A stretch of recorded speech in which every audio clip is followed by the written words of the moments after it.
যে যাই করি না কেন আমরা 5 ওয়াক্ত নামাজ পড়বো ইনশাআল্লাহ। বলে ইনশাআল্লাহ, বলি ইনশাআল্লাহ। আল্লাহ পাক আমাদেরকে কবুল করুক। বলতেছিলাম যে এই যে 10 দিন ওয়ালায়ালিন ওয়াল ফাজরি, আল্লাহ ফজরের কসম খাইছেন, ফজরের কসম। তারপরে হচ্ছে ওয়াল ফাজরি ওয়ালায়ালিন আশ, আল্লাহ 10 দিনের কসম খাইছেন, 10 দিনের। এই 10টা দিন কোন 10টা দিন? মুফাসসিরিন ইকরাম তাফসিরে আনছেন যে এই 10টা দিন হচ্ছে এই যে আপনার জিলহজ মাসের প্রথম 10 দিন। সুবহানাল্লাহ।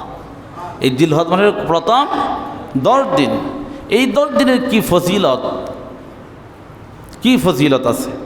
এই 10টা দিন এমন একটা ফজিলত, দিনের বেলায় যেই ব্যক্তি রোজা রাখবে 1 বৎসর রোজা রাখার সওয়াব আল্লাহ একটি রোজার বিনিময় তার আমল নামায় দিয়ে দিবে। বলেন সুবহানাল্লাহ, জোরে বলেন সুবহানাল্লাহ। আর 10 রাতের ইবাদত কি? এই জিলহজ মাসের প্রথম 10 রাতের ইবাদত কি? তাই জিলহজ মাসের প্রথম 10 রাতের ইবাদত হচ্ছে যেই ব্যক্তি 1 রাত ইবাদত করবে, আল্লাহ পাক রব্বুল আলামিন এই রাতটাকে শবে কদর বানাইয়া হাসরের দিন আল্লাহ তার বান্দার সামনে উপস্থাপন করবে। বলেন সুবহানাল্লাহ। তাহলে যদি এই 10টা রাত আমরা ইবাদত করি, তাহলে 10 রাত কদরের নামাজ পড়লে যেই রকম কবুলিয়াত আল্লাহ যত নেক দিবে, সওয়াব দিবে, আল্লাহ প্রত্যেকটা রাত্রকে আল্লাহ শবে কদর বানাইয়া হাসরের দিন আপনাকে আমাকে পুরস্কার দিবে। বলেন সুবহানাল্লাহ। এখন এই 10 দিনের ভিতরে নবম দিন, নবম রাত্র, নবম দিন, দিনের ভিতরে আল্লাহর জমিনের দিনের ভিতরে সবচাইতে উত্তম দিন হচ্ছে এই 10টা দিন। এই যে 10টা দিন জিলহজ মাসের প্রথম 10 দিন, দিনের ভিতরে শ্রেষ্ঠ দিন। আর এই 10 দিনের ভিতরে সবচাইতে উত্তম যে দিনটা হচ্ছে ইয়াউমে আরাফা। আহতাসিবু আলাল্লাহি আন ইউকাফিরা সানাতাল্লাতি ক্বাবলাহু ওয়া সানাতাল্লাতি বা'দাহু। হাদিসের মধ্যে বলছে যে এই নবম দিনে যেই ব্যক্তি রোজা রাখবে, যেই ব্যক্তি রোজা রাখবে, রাতের বেলা ইবাদত করবে, হাদিসের মধ্যে আসছেন যে ইয়াউমে আরাফাতা আহতাসিবু আলাল্লাহি আন ইউকাফিরা সানাতাল্লাতি ক্বাবলা, আল্লাহ পাক তার আগের 1 বৎসরের গুনাহ মাফ করে দিবে। ওয়া সানাতাল্লাতি বা'দা, এবং কি 1 বছর পরের গুনাহ আল্লাহ মাফ করে দিবে। সুবহানাল্লাহ। কি আল্লাহ পেয়েছি দেখছেন নি? আপনি আমল করবেন 24 ঘন্টা, আল্লাহ সওয়াব দিয়ে দিবে 2 বৎসরের। সুবহানাল্লাহ কন্যা, ধরে বলেন সুবহানাল্লাহ।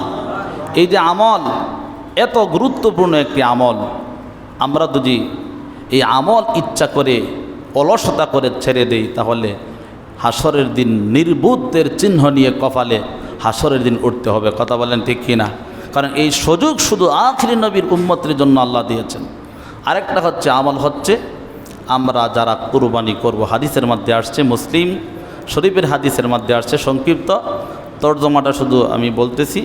যারা কুরবানি করব অথবা কুরবানি করব না, তারা এই জিলহজ মাসের চাঁদ ওঠার পর থেকেই নিয়ে আমাদের হাতের নখ, চুল, দাড়ি এবং বগলের পশম ইত্যাদি এরকমভাবে অবাঞ্ছিত পশম শরীরের যত জায়গায়, এগুলো আমরা কাটবো না। জিলহজ মাসের চাঁদ ওঠার আগে আমরা এগুলা সাফ করে নিব, ক্লিন করে নেব, নখ টক কেটে নিব। কিন্তু জিলহজ মাসের চাঁদ ওঠার পর থেকে নিয়ে কুরবানি পর্যন্ত আমরা যারা কুরবানি করব অথবা করব না, আমলটা হচ্ছে যারা কুরবানি করব। যারা কুরবানি করবে না তারা যদি আমলটা না করে গুনাহগারও হবে না, তবে যারা কুরবানি করবে না তারাও যদি এই আমলটা করে তাহলে তারা কুরবানির সওয়াব পাবে। সুবহানাল্লাহ। কারণ আল্লাহর হুকুম মানাটাই হচ্ছে একটা কুরবানি। কথা বুঝছেন নি? শয়তান চায় আপনি যাতে আল্লাহর হুকুমটা কি করেন, না মানেন। কথাটা বুঝেন? শয়তান চায় আপনি যাতে আল্লাহর হুকুম, আল্লাহর বিধান না মানেন। আর আল্লাহ চায় কি, যেন আপনি বান্দা আল্লাহর বিধানটা মানেন। তাহলে শয়তানে ধোঁকা দিচ্ছে, এই নামাজ পড়িস না, ফজরের সময় ঘুমায় থাক, কুরবানি করার দরকার নাই, টাকা শেষ হয়ে যাবে, আরে হজ করার দরকার নাই, টাকা শেষ হয়ে যাবে, আরে আর দরকার নাই। এই যে আল্লাহ বলছে শয়তানে ধোঁকা দিছে, কি করলেন? শয়তানে ধোঁকা দিতে করিস না, আর আপনি কি করলেন? আল্লাহকে ভালোবেসে আল্লাহর কথা স্মরণ করে, জাহান্নামের কথা স্মরণ করে, এই যে আপনার মনটাকে ঘুরাইয়া আপনি আল্লাহর হুকুম মানলেন, এইটাই সবচাইতে বড় কোরবানি। বলেন সুবহানাল্লাহ। আরেকটা কুরবানি হচ্ছে মনের পশুত্ব কুরবানি করা। আমরা যারা কুরবানি করব অবশ্যই পশু কুরবানি করব। আগের জামানায় পশু কুরবানি এরকমভাবে ছিল না। আমাদের কুরবানি আর আগের জামানার নবীদের কুরবানি এইরকম ছিল না। তারা বিভিন্নভাবে কুরবানির বস্তু এইরকম নির্দিষ্ট জায়গার মধ্যে রাখতেন, আর আকাশ থেকে আগুন এসে কী করতেন? জ্বালায়া দিতেন। যারটা জ্বালাইতো তার কুরবানি আল্লাহর দরবারে কবুল হয়েছে, যারটা জ্বালায় নাই তারটা কবুল হয় নাই। এখন তো আমরা কি করি? পশু কুরবানি করি, কাঠটা জ্বলে কাঠটা না জ্বলে, এই ধরনের কোনো সিমটম আসেনি? হ্যাঁ, যদি থাকতো যে কুরবানির গোশত আমাদের জন্য হালাল করছেন, আল্লাহ যদি বলতেন হ্যাঁ যে কুরবানি ঠিক আছে, কুরবানি করো, তোমাদের জন্য খাওয়া হারাম করে দিয়েছি, খাওয়া যাবে না, তাহলে দেখা যেত যে কুরবানির পশু কতটুকু বড় হয়। নিম্নমানের কুরবানির ছাগল একটা, একবার জীর্ণ শীর্ণ ছাগল একটা আইনামানো হয়, খালি কোনোরকম কুরবানি দিত। আর এখন হাতির মতো গরু কুরবানি দেয়।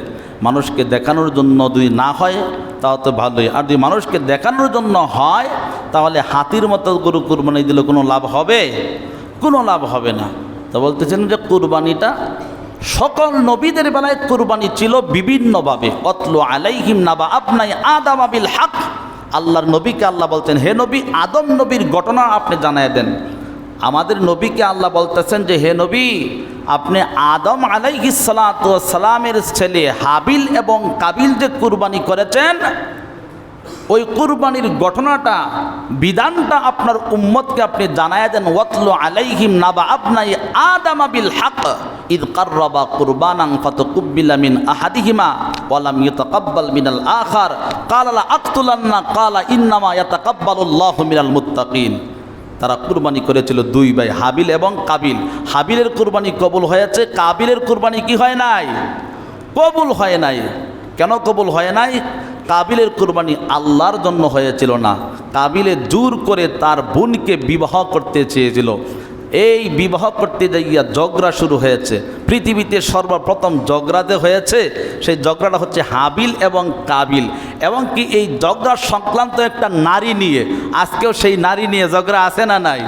যেরকম আছে না নাই? নারী আছে যেখানে, ঝগড়া আছে সেখানে। আল্লাহ পাক আমাদেরকে বোঝার, আমল করার তৌফিক দান করুক। এই জিলহজ মাসের প্রত্যেকটা রোজা আমাদেরকে পালন করার তৌফিক দান করুক, প্রত্যেকটা রাত্রে ইবাদত করার তৌফিক দান করুক। যারা কুরবানি করব তাদের এই কুরবানির মাসলাগুলি, মাসাইল, ফাজাইলগুলি আল্লাহ পাক আমাদেরকে আমল করার তৌফিক দান করে। সবাই বলুন আমিন। ওয়া আখিরি দাওয়ানা আনিল হামদুলিল্লাহ রাব্বিল আলামিন। যারা সুন্নত পড়েন নাই 4 রাকাত কাবলাল জুমা পড়েন। কত উঠছিল, কত জমা জানেন? আলিম ভাই